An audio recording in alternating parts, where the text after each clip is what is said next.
Buri munsi mu mijyi no mu byaro duca iruhande rw'inyoni tutajya duha agaciro, ko se zaba ari inyoni zisanzwe cyangwa zaba zifite undi murimo zikora utagaragara. Muri Amerika ho ibi ngibi byafashe indi sura, kuko hari abavuga ko hari inyoni zikora ubutasi zikambukana amakuru y'ibanga y'ubuzima bwacu bwa buri munsi. Leta igakoresha izo nyoni mu butasi abantu ntibabashe kubimenya. Uyu munsi tugiye kwinjira dusesengure iby'izi nyoni zidasanzwe zikoreshwa mu butasi bw'Abanyamerika, aho zisakaza amakuru y'ibanga, amajwi n'amashusho, abantu batabizi bazi ko ari inyoni zisanzwe. Guhaye ikaze, nitwa The Boy Fit, umuhungu uri fit. Kora subscribe ubundi dutangire. Reka dutangire tureba inkomoko y'igitekerezo aho Abanyamerika bagikuye cyo gukora izi nyoni z'amashanyarazi. Iki gitekerezo cy'inyoni z'ubutasi cyatangiye kuvugwa cyane cyane mu gihe cy'intambara y'ubutita, aho Leta Zunze Ubumwe za Amerika zari mu guhatanira amakuru y'ubutasi n'Abasoviyete. Hari abavuga ko guhera mu 1959 hari gahunda y'ibanga yo gukora drones mu ishusho y'inyoni zishobora kuguruka nk'inyoni nyazo, ariko zikajya zifata amashusho, kumva amajwi no gukurikirana abantu. Iyi projet yaje kwitwa Akirin CIA.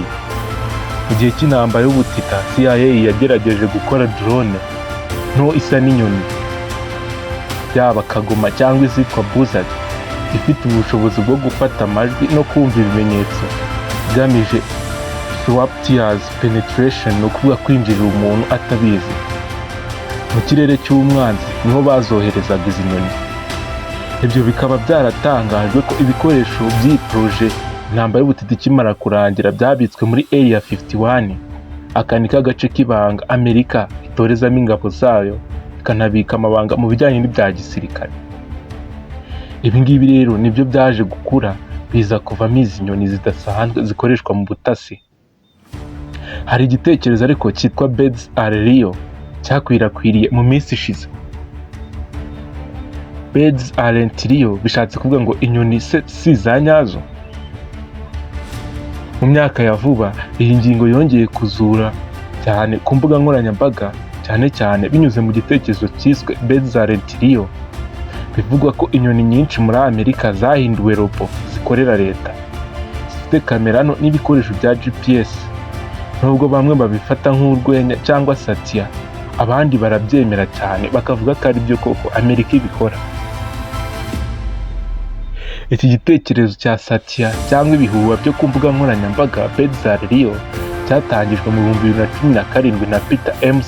Randall mu buryo busekeje bwo gusetsa abantu, ubwo yateguraga protest muri Memphis. Yayitaga ko leta yahagaritse inyoni zose ikazisimbuza drone. Ibintu byakwirakwijwe nk'urwenya n'imyidagaduro y'urungano rwa Gen Z, ariko byari birimo ukuri kwinshi.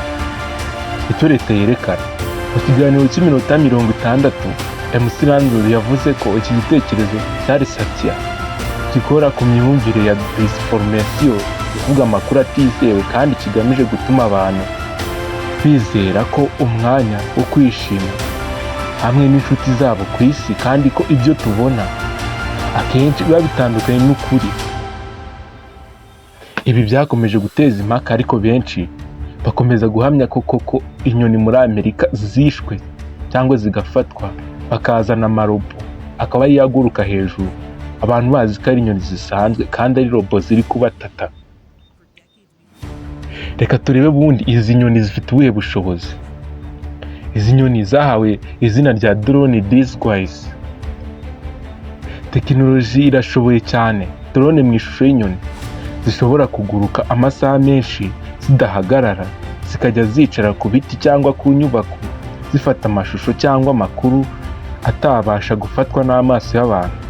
Hari ibigo byemewe nk'icyitwa DARPA cyagiye kigerageza ubu buryo.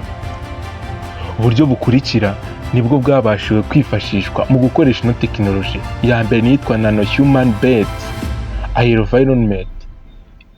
Icyegeranyo cyakozwe na DARPA na environment cyavumbuye drone nto cyane isa n'uburiri bwa Colibra, ifite kamera yo gufata amashusho, ifite wingspan ya inchi 6.3, ibiro bikeya hagati ya 0 n'ibice 67 OZ, ishobora kujya imbere y'ubutaka mu buryo bwa spy ikabasha gutata amakuru nta muntu uyibona.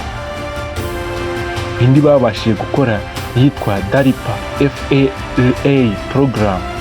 Hateguwe drone nto zitwa FLAs, ni ukuvuga Fast Lightweight Autonomy, ishobora kuguruka vuba byihuta ku muvuduko wa metero 20 ku isegonda, kandi no gukora autonomous indoor navigation idashingiye kuri GPS, kuko ishobora kugenda idakurikira GPS ikabasha kugendera ubwayo. Iyi nayo ni tekinoloji yabashije gukorwa muri ubu buryo. Indi ni yitwa Pentagon na Patching Drones. Izo ni drone. Hari n'ingamba zo gutuma drone zifata ku mashami y'udukingi cyangwa imitako irayo ku muhanda tubona, harimo no gushyiramo amaguru ya biorobotic kugira ngo zishobore gucumbika no guhaguruka uko bikwiye, zibashe kugenda gukora movement zitata abantu bahuriye aho hantu nyine. Indi ni yitwa taxidermy drones. Abashakashatsi bagiye kugerageza gushyira drone mu mubiri w'inyoni yapfuye kugira ngo yemererwe kugenda mu buryo bumereye naturel. Hari n'abavuze ko bishobora gukoreshwa mu butasi cyangwa mu buvugizi bw'ibidukikije, ariko ibyo byose ni impamvu z'urwitwazo. Izi ni zimwe muri trick leta z'ibihugu zikoresha mu gutata abaturage bazo, cyane cyane muri Amerika. Reka noneho turebe impaka n'iki impuguke zivuga. Impuguke mu ikoranabuhanga ry'ubutasi zivuga ko hari ukuri ku ikoreshwa rya drone zifite ishusho z'inyoni, ariko zikiri nke kandi zikoreshwa mu bikorwa bidasanzwe. Ariko kandi nta bimenyetso bihamye byemeza ko inyoni nyazo zasimbujwe robo. Benshi babona ibi nk'imvange y'amateka y'ukuri, ibanga rya leta n'ibihuha byakwirakwijwe ku mbuga nkoranyambaga. Nubwo hari ibimenyetso byerekana ko drone zisa n'inyoni zishoboka kuba zihari, nta bimenyetso byemeza ko inyoni nyazo zasimbujwe robo burundu. Uku ni ihuriro hagati y'amateka y'ukuri nko mu bihe bya Cold War n'inzira za satira ku mbuga nkoranyambaga, aho ukuri kuba kwivangavanze n'ibinyoma utabasha kubicagura. Ubuhanga n'impuguke bavuga iki kuri ibi bintu? Impuguke mu by'iterambere rya drone zishingiye ku nyoni zemeza ko hari ibikorwa bya nyabyo mu gukora bio-inspired spy drones, ariko ndetse bikanagaragaza ko hari inkunga n'ingingo zijyanye n'ikoreshwa ryazo mu bikorwa byo kubahiriza umutekano n'ubugenzuzi bw'ibihugu. Ikibazo cyo kwibaza ni ikihe? Reka twibaze ibi bikurikira. Ese koko turimo kureba inyoni zisanzwe cyangwa hari ibindi amaso yacu atabasha kubona?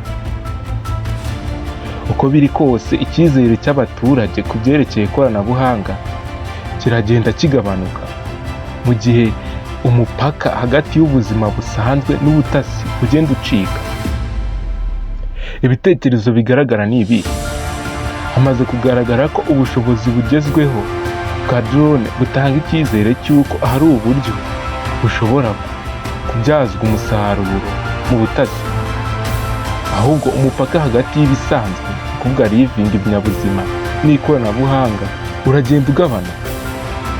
Ingero z'ikoranabuhanga: aho umuntu originally hatwaraga isaha ko umuntu yahagera akabasha gutata, inyoni yo biri mu muvuduko wayo ko yahakora igihe gitoya cyane cyihuse.